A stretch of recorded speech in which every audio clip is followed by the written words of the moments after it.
올해 워싱턴 지역 부동산 전망이 밝다라고 내다봤습니다. 부동산 관계자들은 연방준비제도 이사회가 또 최근 연준 이자를 동결시킨 데 이어 올해 수차례 이자율을 낮출 것으로 예상되는 것이 가장 큰 이유라고 보고 있습니다. 2023년은 이자율이 7%대로 유지하면서 마무리됐는데요. 2024년 올해는 상황이 달라질까요? 아니면 올해도 비슷한 이율이 될까요? 금리가 떨어질 가능성은 다양한 요인에 따라서 변동하며 이를 정확히 예측하기는 어렵습니다. 그러나 일반적으로 금리가 하락하는 이유와 가능성을 고려해 볼 수 있는데요. 경제가 둔화되거나 침체할 경우 연준은 경기 부양을 위해 금리를 낮추는 경향이 있습니다. 낮은 금리는 대출 활동을 촉진하고 소비를 증가시킬 수 있어 경제 활력을 불어넣는 역할을 하게 되죠. 현재 미국은 몇몇 부문에서 물가 상승을 경험하고 있습니다.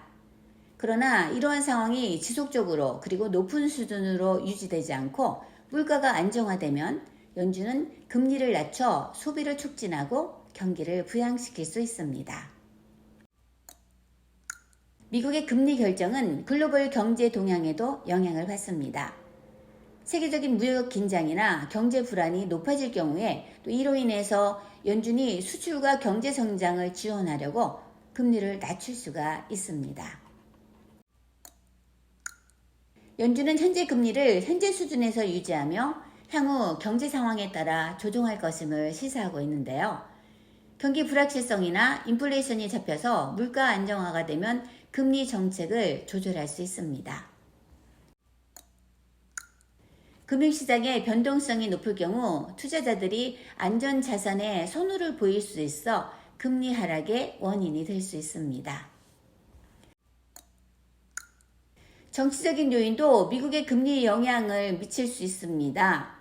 정치적인 불안이나 정책의 변화는 금융시장에 영향을 줄 수 있으며 이는 연준이 정책을 조정하는 데 영향을 미칠 수 있기 때문이죠. 이러한 요인들을 종합적으로 고려할 때 금리가 떨어질 가능성은 있습니다. 하지만 이는 예측이 어려운 주관적인 상황이며 변동성이 높은 금융시장에서는 실제로 금리가 어떻게 움직일지 정확히 예측하는 것도 어려운 일입니다. 금리가 6% 또는 그 이하로 떨어질 수도 있습니다. 그러나 2020년과 2021년에 누릴 수 있었던 3%대 이자율을 기대하기는 어려울 것 같습니다. 최소한 앞으로 수년 동안 그렇게 낮은 이자율을 다시 볼 수는 없을 것 같다는 전망입니다.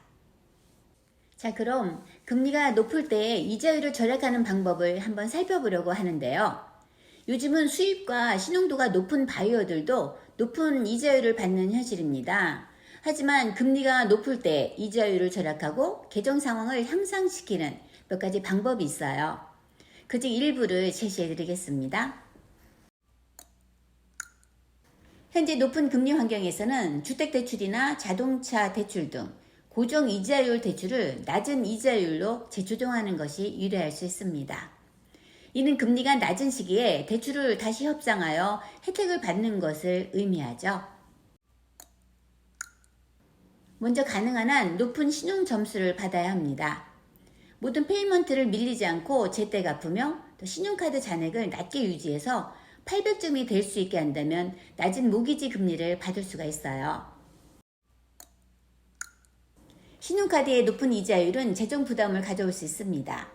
카드회사와 협상해서 금리를 낮추거나 또 낮은 금리의 카드로 전환하는 것도 좋은 방법이고요. 또 신용카드의 높은 이자율로 인해서 이자가 누적될 수 있습니다. 가능하면 카드 잔고를 전액 상환해서 이자 부담을 줄이는 것도 또한 방법입니다.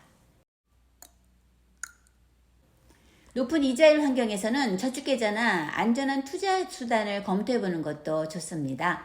안전한 금융상품을 활용해서 이자 수익을 극대화할 수 있기 때문이죠. 여러 금융기관의 금리를 비교해서 최상의 조건을 찾아보는 것도 좋습니다. 은행이나 증권사, 또 온라인 금융기관 등에서 제공하는 금리를 확인하고 변경할 수 있는 경우에는 더 낮은 이자율을 찾아보는 것도 좋은 방법입니다. 이러한 방법들을 적용해서 현재 금리 환경에서 최대한의 혜택을 얻을 수 있도록 노력하는 것이 중요한데요. 앞서도 말했듯이 올해 모기지 금리가 낮아질 것을 기대해 보지만 3%대로 낮아질 것이라고 기대하는 것은 어려울 것 같습니다. 현실적인 금리 기대치를 설정하고 그에 맞게 예산을 세우는 것이 지금으로서는 최선이라고 생각합니다.